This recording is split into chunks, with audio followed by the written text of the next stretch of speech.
Popular गीत master साहब इशारा कर रहे हैं। एक भीम भजन आप सबके सेवा में प्रस्तुति की जा रही है। सौजन्य से महेंद्री स्टूडियो की देख रेख में, सौजन्य से भाई शशांक प्रजापति की सौजन्य से, हबूसा मोड़ हनुमानगंज प्रयागराज की सरजमी से मास्टर साहब इशारा कर रहे हैं, एक तर्ज दे रहे हैं। कौनो भौजाई अपने देवरे से छैला पर मजाक करे, कहा तो कहा, अरे चोली बीच काट खटकी रवा हो, अरे चोली बीच काट खटकी रवा हो, तनी निकाल के देवरवा।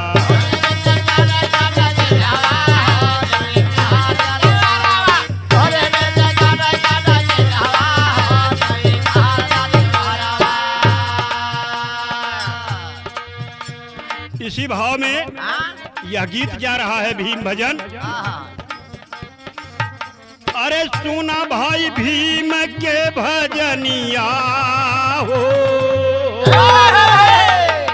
ए भैया, अरे सुना भैया भीम के भजनिया हो, हम तक खाटी बहुजनिया, खाटी बहुजनिया, हम तक खाटी बहु।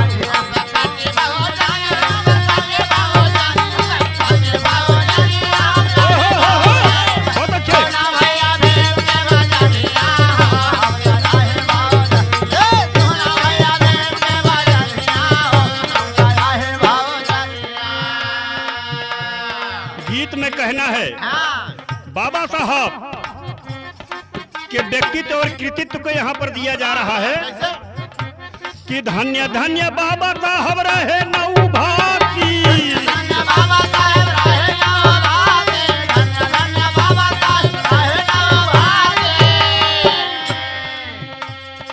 अब आप समझे कि वो जिन्हें नौ भाषाओं का ज्ञान था, और आज हमारे यहाँ तोहरे यहाँ का होत बस 10 किलोमीटर आगे जाता है तो यहाँ झुग्गा कहता है, हुआ गलौगा कहता है, समझ नहीं पावत। धन्य हो बाबा साहब जिन्हें 9 भाषाओं का ज्ञान था और 9 देश के 9 भाषाओं का ज्ञान था। इसलिए कहना है कि धन्य धन्य बाबा साहब रहे 9 भाती,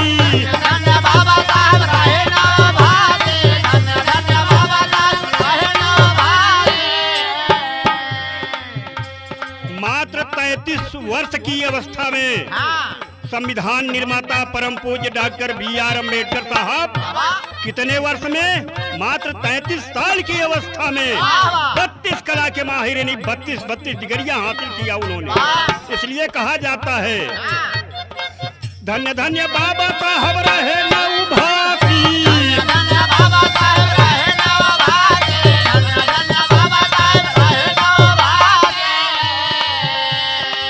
32 कला के माहिर माई के विनाशी,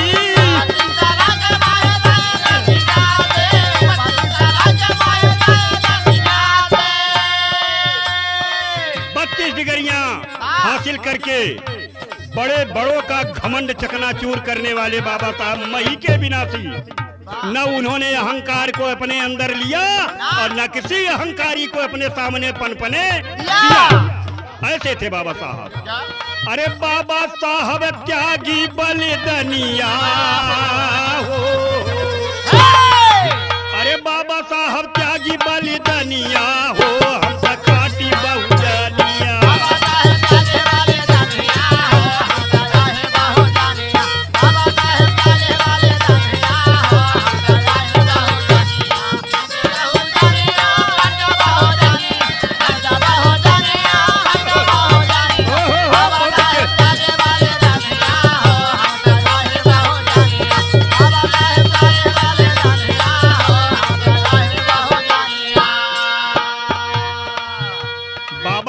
जब 6 दिसंबर 1956 को दुनिया से चले गए, जब उनका निर्वाण हो गया, पर निर्वाण हो गया, मृत्यु से पहले उन्होंने, उनका निजी सेक्रेटरी एक नथु सिंह थे, उन्होंने कहा कि नथु आज तो यह समाज वैल्यू नहीं कर रहा है, नहीं जग रहा है। मेरे मरने के बाद यानी जब मैं 100 साल से ज्यादा हमारी जब उम्र हो जाएगी तो देश नहीं पूरे दुनिया का सबसे बड़ा नेता हमको लोग मानेंगे।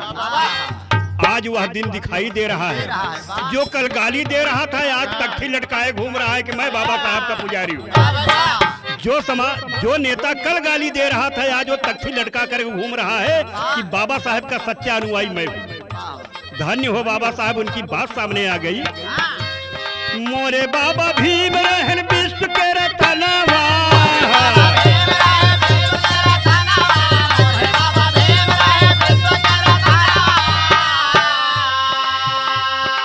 लालचंद भाई आंसू आ जाता है आंखों में। जिन्होंने अपने 4 बच्चों को मरते अपने आंखों के सामने देखा, उनका कफन दफन तक नहीं किया। समाज को जगाने का और समाज को सच्ची आजादी दिलाने के लिए अपने बच्चों को कुर्बानी दे करके हमेशा पढ़ाई में लगे रहे और पढ़ करके देश का दुनिया का सबसे बड़ा विद्वान, पहला विद्वान बन करके भारत के सोई हुई समाज को जगाने का काम किया। उन्हें मैं सत नमन करता हूँ। मोरे बाबा भीम रहे देश के रतनवा, बाबा भीम रहे देश के रतनवा, मोरे बाबा भीम रहे देश के रतनवा। वो भारत के ही रतन, वो देश रतन नहीं विश्व रतन थे, जिन्हें आज अमेरिका जैसे बड़ा देश नॉलेज याब सिब्बल से नवाजा कि दुनिया का कोई, अगर दुनिया का सबसे बड़ा कोई विद्वान है तो वो बाबा साहब B.R. अम्बेडकर जी, जिन्हें नॉलेज याब सिब्बल की उपाधि दी गई तो उन्हें देश रत्न नहीं बल्कि विश्व रत्न कहा जाना चाहिए। मोरे बाबा भीम रहे विश्व रत्नवा,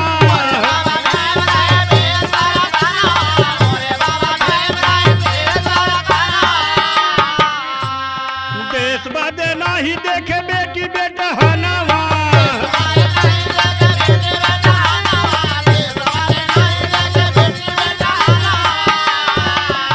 अरे आज सब गाँव कीर्तनिया हो। आज दुनिया के ऐसा कोई नेता नहीं है जो उनकी कीर्तन को ना गा रहा हो और उनके नाम की तख्ती, उनके फोटो की तख्ती गले में लटका कर ना घूम रहा हो। अरे आज सब गाँव कीर्तनिया हो, हम तो खाटी बहुजनिया,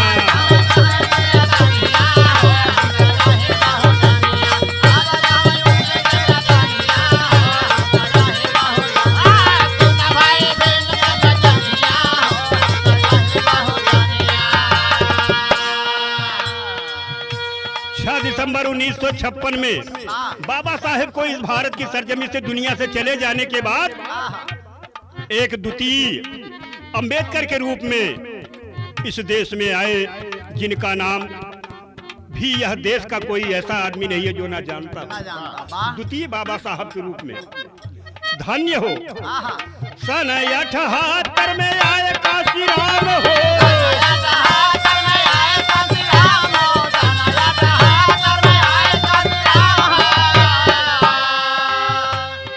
कांशीराम साहब बाबा साहब की लिखी पुस्तकों को पढ़ा और देश के दबे कुचले दलित समाज, पिछड़े ऐसे लोगों की दशा दिशा को निरीक्षण किया, देखा, उनकी हालात को जाना, उन्हें गहरा आघात लगा, गहरा ठेस लगा। उन्होंने कहा कि बाबा साहब जो 1956 में कारवां रोक करके गए, उस कारवां को मैं आगे बढ़ाऊंगा। तो सन 78 में आए काशीराम हो,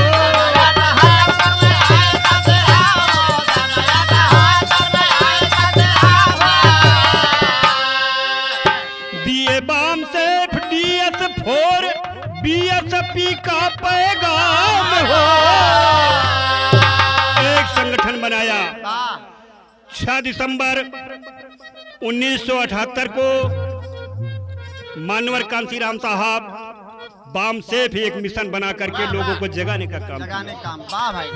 फिर 1981 में 6 दिसंबर 1981 में जब बाबा साहब का परिश्रम रंग लाया, मानवर कांशीराम साहब का जब परिश्रम रंग लाया तो 6 दिसंबर 1981 को DS4 एक दूसरा संगठन बनाया और पैदल चल करके भारत के सरजमी में दबे कुचले हुए आवाम दलित, मजलूम, एससी, एसटी, ओबीसी समाज के लोगों को जगाने का काम किया कि जागो समाज के लोगों, कब तक गिड़गिड़ाते रहोगे।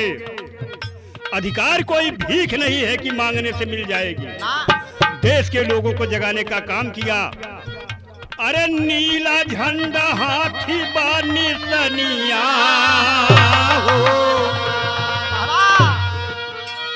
DS4 बम से जब रंग लाया तो 14 अप्रैल 1984 को मानवर कांसीराम साहब एक राजनैतिक पार्टी का रूप लिया जिसका झंडा नीला और चुनाव चिन्ह हाथी बनी। अरे नीला झंडा हाथी बने सनिया हो, हम तक खाटी बहुजनिया।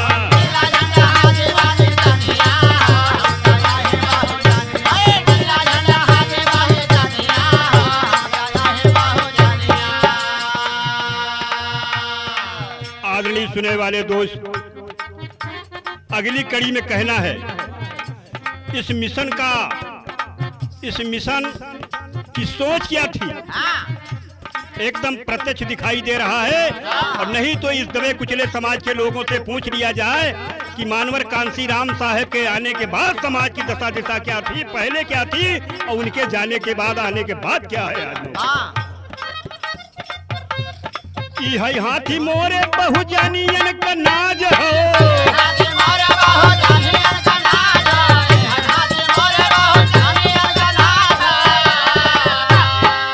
हाथी माने समता, समानता, बंधुत्व, समावेशी, जिसमें है वही हाथी है। है हाथी मोरे बहुजनियन का नाज हो,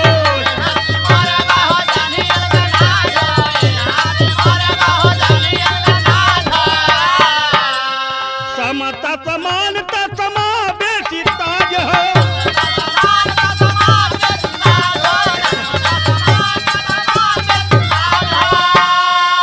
बहुजन समाज के लोगों, हम गीत के माध्यम से आपसे अपील करते हैं कि जब जब आपको मौका मिले इस प्रजातंत्र के त्योहार में, लोकतंत्र के त्योहार में, जब जब आपको मौका मिले, अरे जमी के दाबे हाथी कई बटनिया हो, हम तक खाटी बहुजनिया। अरे जमी के दाबा हाथी कई बटनिया हो,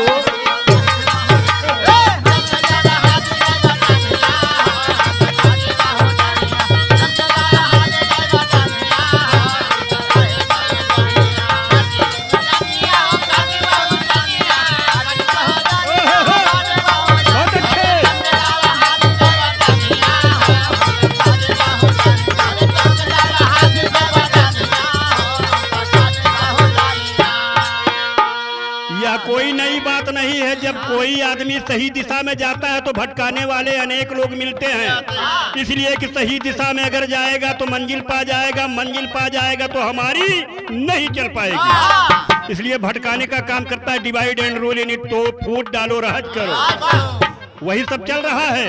इसलिए कहना है, एक मंत्र गीत के माध्यम से दिया जा रहा है जो बाबा साहेब ने कहा, शिक्षित बनो, संगठित रहो, संघर्ष करो।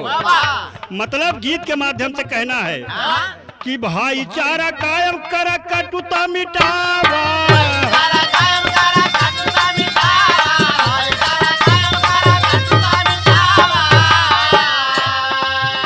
तथागत बुद्ध ने कहा प्रेम, मोहब्बत, इंसानियत को बरकरार रखो, छोट बड़ा ऊंच नीच का भाव अपने अंदर से मिटा दिया जाए। जिस दिन आप भाईचारा कायम करेंगे, कटुता मिटेगी, एक दूसरे पर कटाक्ष करना बंद कर देंगे, तो कसम में शपथ ग्रहण करके कहता हूं कि बहुजन समाज दबे कुचले मजलूम लोगों को खुशहाल होने में कोई दिक्कत नहीं है। इसलिए कहना है कि भाईचारा कायम करा, कटुता मिटावा,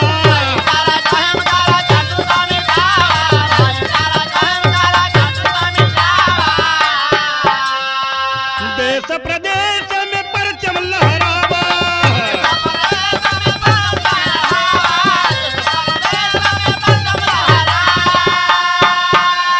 अरे पहरेदार माया मोरी बहिनिया हो। श्रोता बंधु, जिसे आयरन लेडी की उपाधि मिली। आप जानते हैं जब जब बहन आयरन लेडी मायावती का शासन था, बड़े बड़े अधिकारियों की पैंट गीली हो जाती थी। क्यों? अभी आप लोग समझ गए होंगे कि पैंट क्यों गीली होती थी। शासन ऐसा होना चाहिए कि किसी के साथ गलत व्यवहार न हो। अपराधी है तो अपराधी है, कोई भी समाज का हो। इसलिए कहना है कि पहरेदार माया मोरी बहिनिया हो।